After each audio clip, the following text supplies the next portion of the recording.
হে everyone, আসসালামু আলাইকুম। চলে এলাম এই বছরের লাস্ট রামাদান ভ্লগ নিয়ে। তো সেহরি করে ফজরের নামাজ পড়ে নিলাম। খুবই খারাপ লাগছিল লাস্ট সেহরি খেতে এই রমজানের। খুবই খারাপ লাগছে, রমজান শেষ হয়ে গেল দেখতে দেখতে। দেন দিনের বেলা উঠে দেখি দিন মেঘলা করে বসে আছে। তারপর আমাদের বেডে একটা নতুন বেডশিট বিছানো হয়েছে, যেহেতু কালকেই ঈদ। তারপর আমার জোহরের নামাজটা আদায় করে নিলাম। যেহেতু ঈদ আর আমরা সিলেটিরা পিঠাপুলি বানাবো না, এটা অসম্ভব। তাই এখানে হচ্ছে কি আমাদের মোস্ট ফেমাস নুনের বড়া বানানো হচ্ছিল। সব ধরনের পিঠাই বানানো হয়েছে, আর আমি হচ্ছে কি সবসময় নুনের বড়ার শেপটা কাটি।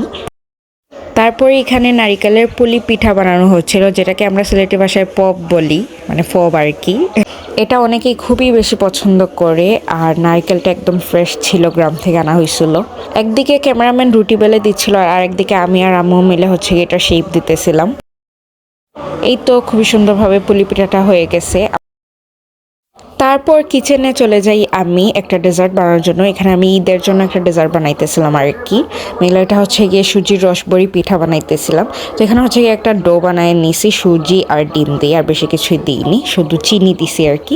দেন এগুলোকে একটু ছোট ছোট বল করে ভেজে নিচ্ছিলাম।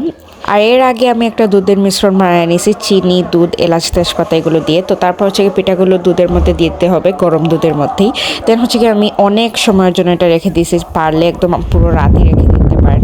তারপর এই তো আমাদের পিঠাটা রেডি।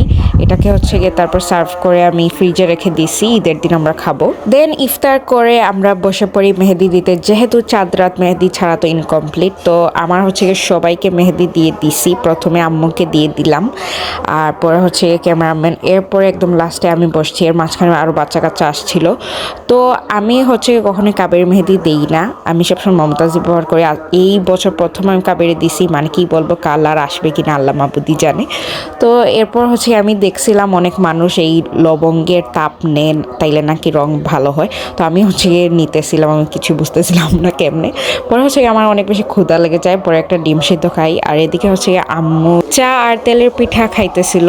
আর ঈদ তো আমরা অনেক ঈদের গান টান চালায় একদম, মানে খুবই মজা মস্তি করতেছিলাম। তারপরে ঈদ তো ডিনার করে আমরা ঘুমিয়ে পড়ি। দেখা হবে নেক্সট ভিডিওতে। আসসালামু আলাইকুম।